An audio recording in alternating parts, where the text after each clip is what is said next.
बिस्मिल्लाहिर्रहमानिर्रहीम। अस्सलाम वालेकुम नाज़रीन, आप यूट्यूब चैनल देख रहे हैं। मैं इमरान खान हूँ। सबसे पहले इमरान खान साहब की बहनों ने एक बात की। उन्होंने कहा जी हम गारंटी दे देते हैं या हम एक ऑफ़र दे देते हैं कि मैं आसिम मुनीर का नाम नहीं लूँगी, इमरान खान को इलाज करवाने दें अल-शिफा अस्पताल से। अच्छा, ये एक ऑफ़र नहीं है, ये एक तरह से वो एक्सपोज भी कर रही हैं कि एक्चुअली आसिम मुनीर को प्रॉब्लम है इमरान खान साहब के इलाज से। यानी एक तरह का ये तंज़ है, एक तरह का वो सिस्टम को बेनकाब कर रही हैं। इन बहन भाइयों ने पाकिस्तान के निज़ाम को जितना नंगा किया ना, उतना आज तक कोई नहीं कर सका। या सोशल मीडिया का दौर है, वरना फातिमा जिन्ना के पास अगर सोशल मीडिया होता तो वो उस वक्त के जर्नैलों के कपड़े उतार देती और बता देती कि इनकी असल औकात क्या है। अब ये बहनें और ये भाई ये बता रहे हैं कि जनाब असल मामला ये नहीं है कि इमरान खान का कानूनी मसला है, आसिम मुनीर का मामला है, ज़ाती मामला बनाया हुआ है और एक खौफ है आसिम मुनीर को। तो उन्होंने कहा जी कि मैं आसिम मुनीर का नाम नहीं लेती, मैं ये ऑफ़र दे देती हूँ। अच्छा, हमारे कुछ छोटे दिमागों वाले लोग हैं, वो समझे कि ये सीरियस बात हो रही है। भैया आसिम मुनीर को एक्सपोज किया जा रहा है। अब ये जुल्म के ख़िलाफ़ तो बोलते नहीं हैं, ये कभी नहीं कहते कि आसिम मुनीर साहब जुल्म बंद कर दें, ये कभी नहीं कहते कि पाकिस्तान की मिलिट्री एस्टेब्लिशमेंट जो गंद लगातार पिछले 70 साल से मार रही है वो उसको अब बंद कर दे, क्योंकि अवाम उनसे मुतनफ़र हो चुकी है और बहुत हद तक अब लोग खड़े हो गए। माजी में लोग ऐसे खड़े नहीं हुए जैसे लोग अब खड़े हो गए और एक मकबूल तरीन लीडर जेल में है। ये जनाब अब बहाने बनाते हैं कि मजलूम के अंदर कीड़े निकालते हैं कि मजलूम ने ये क्यों किया, मजलूम ने वो क्यों कहा। कभी ये कहते हैं कि इमरान खान को फ़ौरन डील ले लेनी चाहिए, इमरान खान को सर नीचे झुकाकर माफ़ियाँ मांगनी चाहिए, कभी ये लोग ये कहते हैं। और जैसे ही कोई नरम बात आती है साथ ही कहते हैं देखा लेट गया।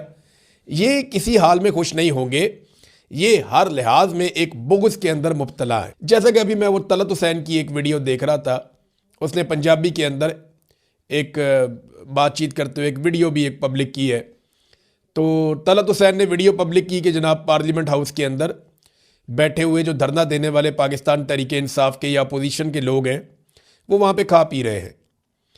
अच्छा, एक तो ये कि मैं बिल्कुल मुतमईन नहीं हूँ, यानी ज़ाती तौर पे मुझे लगा कि ये क्या किया है इन्होंने। पार्लियामेंट हाउस के अंदर धरना कौन सा धरना होता है, मैंने इस पर काफ़ी तनकीद भी की, लेकिन अब जायज़ तनकीद कर सकते हैं। दूसरी बात यह है कि वो लोग बेचारे भूखे भी रहे। ऐसा हुआ कि जब वो कैंटीन वंटीन बंद करके चले गए तो इनके पास खाने पीने के लिए कुछ नहीं था और खाना अंदर लाने नहीं दे रहे थे। वो वक्त भी इन लोगों ने देखा वहाँ पे। ये जो पहला दिन था ना, जुम्मे वाला दिन, ये सीसीटीवी फुटेज है, इसके ऊपर ये बना हुआ है, ये टाइम भी इसके ऊपर आ जाता है। तो पहला दिन जुम्मे वाला दिन जब सहाफ़ी भी वहीं पर घूम रहे थे, ये उस दिन तो कैंटीन भी खुली थी, खाना पीना मिल भी रहा था।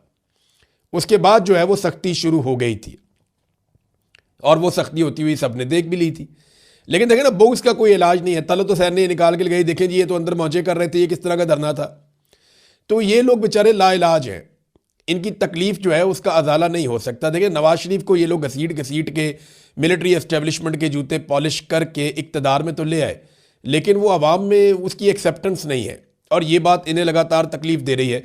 इनको खुद भी लोग अब सीरियस नहीं लेते और ये कभी बच्चों के पीछे पड़ जाते हैं, कभी किसी और चीज़ के पीछे पड़ जाते हैं, कत्ल व गारतगिरी को जायज़ करार देते हैं।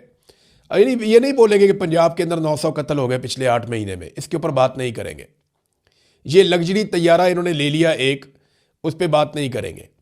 अच्छा, एक के बाद एक ये बहाने बनाते हैं। मुझे हैरत होती है कि इतने झूठे हैं ये कि रमज़ानुल मुबारक में भी झूठ बोलते हैं। यानी गल्फ स्ट्रीम का लग्जरी तरीन जहाज़ इन्होंने लिया है। और ये जहाज़ के बारे में बताता हूँ, ये अगर 1 घंटा ये फ्लाई करता है ना तो ये 18-19 लाख रुपया लगता है इसके 1 घंटे के ऑपरेशन पे। इसकी कॉस्ट है फ्लाइंग की। फिर हर साल इसके ऊपर जो है इसकी मेंटेनेंस के ऊपर, शुरू में ज़रा कम लगते हैं, बाद में बढ़ते जाते हैं, तो 1.5 से 3 मिलियन डॉलर्स तक जो है वो इसकी सालाना मेंटेनेंस है।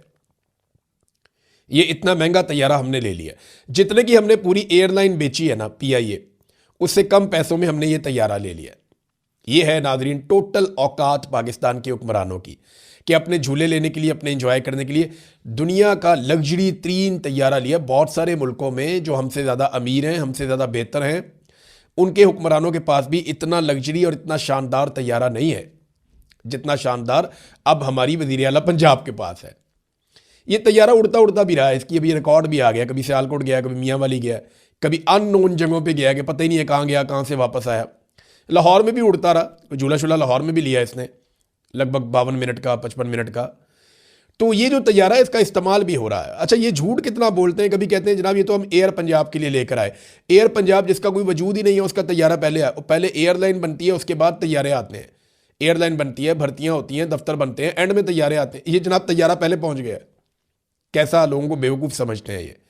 फिर वहाँ पे टाउट मजीद उठते हैं, दरबारी उठते हैं, वो कहते हैं जी ये तो हम मरीज़ों को मुंतकिल करने के लिए लेकर आए हैं कि इसके अंदर मरीज़ों को मुंतकिल करेंगे। यार वैसे हद है बेशर्मी की। मरीज़ों को मुंतकिल कर, पूरी दुनिया में अमेरिका समेत दुनिया का कोई ऐसा मुल्क नहीं है जहाँ पे मरीज़ों को मुंतकिल करने के लिए इतना लग्जरी तैयारा रखा गया हो, ऐसी ऐशो इशरत। तो ये सब झूठ है। हो सकता है कोई एक आधी वीडियो ये बना के जारी भी कर दे, एक दो वीडियोस, मरीज लेटा हुआ हो, क्योंकि वहाँ पे सोफ़ा कम बेड भी लगा हुआ है, बड़ा कमाल किस्म का लेटने की जगह भी है इस तैयारे में। तो 19 बंदों के तैयारे में हो सकता है इक्का दुक्का दफ़ा तनकीद से बचने के लिए या दो नंबरी करने के लिए हरकत ये करें। बहरहाल आसिम मुनीर के ऊपर ये एक तरह का दबाव है कि ठीक है यार, आपका नाम नहीं लेते, आप इमरान खान का इलाज तो करवाएं। अब इमरान खान की बहनें कहती हैं कि अगर इमरान खान को ज़मानत मिल जाती है तो हम उनको सीधा अस्पताल लेकर जाएंगे, अलशिफा अस्पताल लेकर जाएंगे अगर ज़मानत मंजूर हो जाती है। और ये डोगर साहब तो केस ही नहीं लगा रहे इमरान खान साहब का। और अलीमा खानम ने कहा कि बानी पीटीआई इमरान खान साहब की रिहाई तभी मुमकिन है जब जस्टिस सरफराज डोगर केस की समाअत करेंगे। जब जमानतें मिलेंगी तो इसी वक्त इमरान खान साहब को जेल से सीधा अलशिफा अस्पताल लेकर जाएंगे, ये जनाब उन्होंने कहा। अब नाजरीन आए आप एक और बात की तरफ के पाकिस्तान के नुक्ता नज़र से ना आज एक बड़ा अहम दिन है और मुझे इसकी अहमियत का अंदाज़ा उसी वक्त हो गया जब ताहिर अशरफी को लॉन्च किया गया। मौलवी ताहिर अशरफी एक दरबारी मौलवी हैं, सरकारी मौलवी हैं। इन्हें हमेशा उस मौका पर लॉन्च किया जाता है जब पाकिस्तान की मिलिट्री एस्टेब्लिशमेंट ने कोई गेम डालनी होती है। जब भी आसिम मुनीर साहब ने कोई नया कट्टा खोलना होता है तो पहले ये मौलवी लॉन्च किया जाता है और ये आकर बताता है और ये उसकी इस्लामी अफादियत बयान करता है। यानी बहुत ही बेशर्मी की हद तक ये जाते हैं ताहिर अशरफी साहब ना। तो ताहिर अशरफी साहब जनाब अब लॉन्च हो गए और मसला ये है कि आज का दिन है 19 तारीख, अमेरिका में जो है वो सुबह हो जाएगी। और ये जो दिन अमेरिका के पाकिस्तान में जब दिन गुजरता है तो फिर अमेरिका में दिन शुरू होता है। आप ये वीलॉग रात को सुन रहे हैं तो अब अमेरिका में कार्रवाई हो रही है, तो मैं आपको सुबह वाले वीलॉग में तफसीलात बताऊंगा। तो हुआ ये है कि वहां पे डोनाल्ड ट्रंप ने बुला लिया है उन ममालिक को जिनके साथ बैठकर वो बोर्ड ऑफ पीस या बोर्ड ऑफ नेतन्याहू जो है वो उसके ऊपर अब अमल दरामद करेंगे और उसकी सबसे तौसीक लेंगे। अब यहां पे अनाउंस किया जाएगा फौजें कौन कौन सी आ रही हैं। पाकिस्तानी जो गवर्नमेंट है वो कोई ऐसा हल निकालना चाहती है या पाकिस्तानियों को कम से कम ऐसा यकीन दिलाना चाहती है कि हमारी फौज गजा में जा तो जरूर रही है, लेकिन ये कौम को बावर करवाना चाहते हैं कि ये फौज गजा में लड़ने के लिए नहीं जा रही, ये कोई सिक्योरिटी की ड्यूटी करने के लिए जा रही है। किसी इमारत की सिक्योरिटी कर ली, किसी बंदे की सिक्योरिटी कर ली, किसी और फर्द की सिक्योरिटी कर ली, किसी प्रोजेक्ट की सिक्योरिटी कर ली, कोई बफर जोन बनाएगा